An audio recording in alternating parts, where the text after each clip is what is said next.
Hi all, welcome to lecture 12।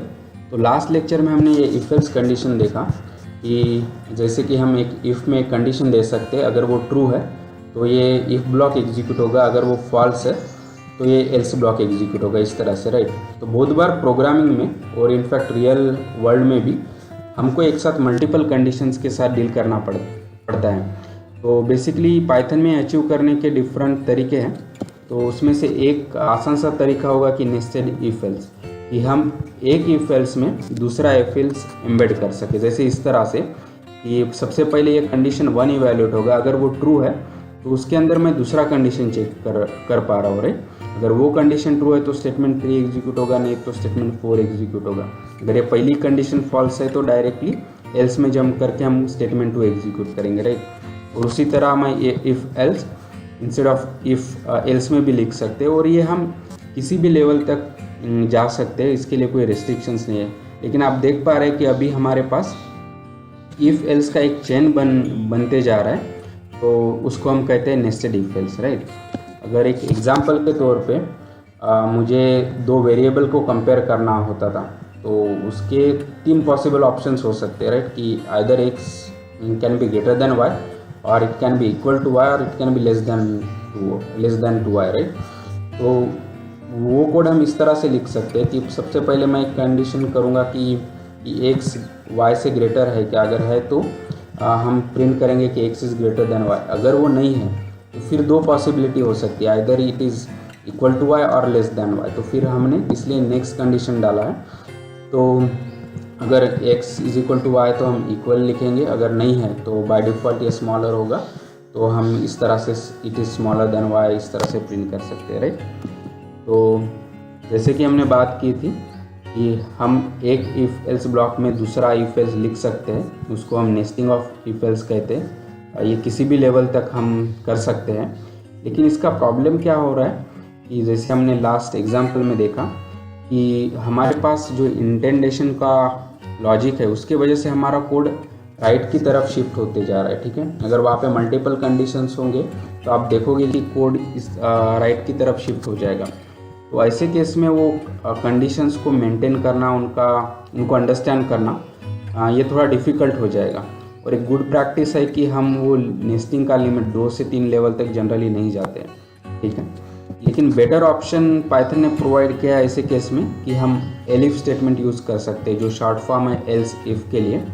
तो basically यहाँ पे हम एक इफ एल्स का लैडर बना सकते हैं, और जो एक लेवल पे होगा इस तरह से, तो यहाँ पे हम कंडीशंस को ट्रैक करना और उनको मेंटेन करना आसान जाएगा।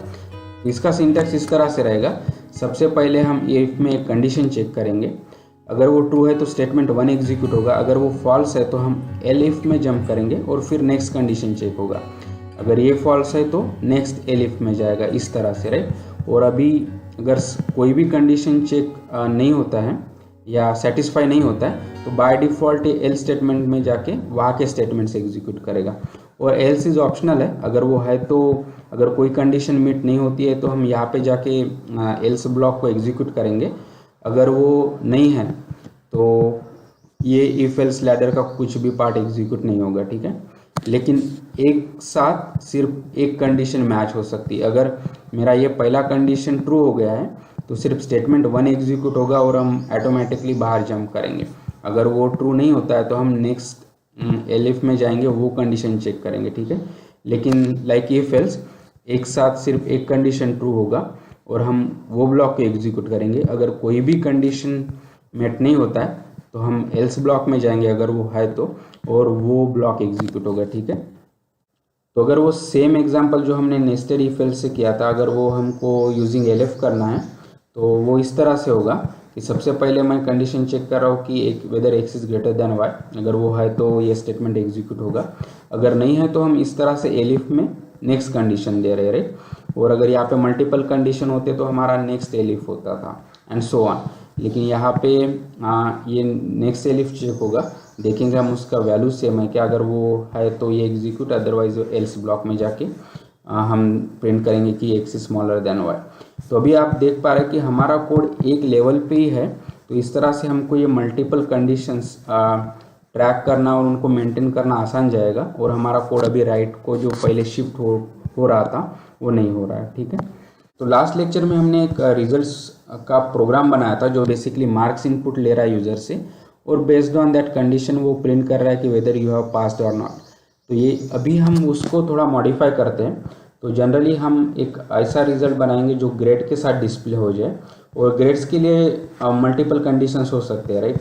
कि जैसे अगर मार्क्स ग्रेटर दैन 75 है तो definitely he is pass, but pass with the distinction.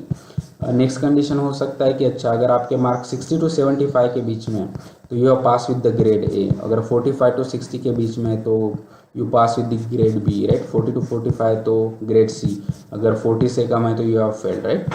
तो इस तरह से अभी हम ये मल्टीपल कंडीशंस को एलिफ के स्टेटमेंट का यूज़ करके हम एक नया प्रोग्राम बनाए थे, रिजल्ट्स विद ग्रेड्स, ओके। तो अभी आप देख पा रहे हैं कि मैं IDLA में हूँ। तो सबसे पहले मैं नया फाइल ओपन करूँगा, और अभी जैसे कि हमने बात की थी सबसे पहले हम मार्क्स को इनपुट करते हैं यूज़र से। तो ये यूजिंग इनपुट फंक्शन,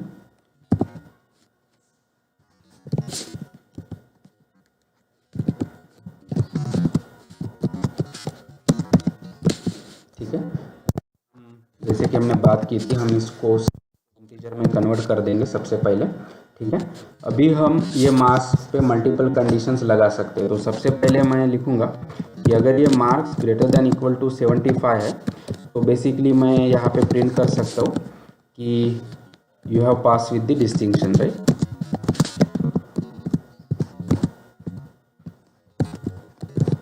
ठीक है, अगर ये कंडीशन मेट नहीं होती है तो मैं नेक्स्ट कंडीशन अभी एलिफ के थ्रू लिखूँगा कि एलिफ अगर marks is greater than equal to 60 तो फिर हम लिखेंगे कि print that you have pass with grade A, right, in this case. बाकी के कंडीशंस के लिए मैं इसको अभी कॉपी पे तो अगर वो मार्क्स 60 से कम है तो एक कंडीशन हो सकती है कि अच्छा whether this marks are greater than 45, अगर है तो you have pass with the grade B, ठीक है। अगर वो 40-45 के बीच में इस तरह से, ठीक है, then you have grade C. अगर ये है तो इट मीन्स कि उनके मार्क्स 40 से कम हैं, तो अभी हम प्रिंट करेंगे कि यू हैव फेल्ड, राइट। ठीक है, तो ये कोड में इस तरह से चेक होगा कि सबसे पहले हम इनपुट कर रहे हैं और सबसे पहले कंडीशन देख रहे हैं कि whether marks is greater than equal to 75। अगर वो है तो हम मैसेज प्रिंट कर रहे हैं कि you have pass with the distinction. अगर ये ट्रू नहीं है तो हमारा नेक्स्ट कंडीशन में जंप करेंगे और वहाँ पे देख पा रहे हैं कि marks greater than equal to 60 है क्या। तो यहाँ पे अपर लिमिट देने की ज़रूरत नहीं है, क्योंकि अगर वो मार्क्स 75 से ग्रेटर होते थे तो वो यहीं पे चेक हो जाता था। अब हम यहाँ पे है, इसका मतलब हमारे मार्क्स 60 से ग्रेटर और 75 के लेस के हैं, राइट। तो यहाँ पे इसलिए हम वो ग्रेड ए का कंडीशन लिख पा रहे हैं। इसी तरह बाकी के कंडीशन अगर कोई भी सेटिस्फाई नहीं होता है तो इसका मतलब डेफिनेटली उनके मार्क्स 40 से लेस देन है, और हम यहाँ पे प्रिंट यू हैव फेल्ड इस तरह से मैसेज दे सकते हैं, ठीक है। तो मैं इसको सेव कर सकता हूँ तो विथ रिजल्ट्स विथ ग्रेड,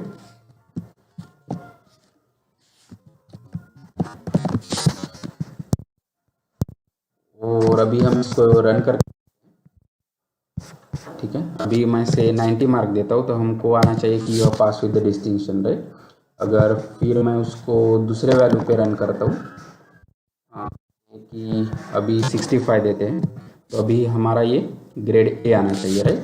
अगर फिर से मैं नया कंडीशन कि सपोज फॉर फेल, तो अगर मैं 20 देता हूँ तो यू हैव फेल्ड इस तरह से, ठीक है। आई होप कि अभी आपको इफ एल्स और नेस्टेड एलिफ के बारे में अच्छा आइडिया आया होगा। So please like the video, share the video, subscribe to the channel, and keep learning, keep coding, and have fun. Thank you.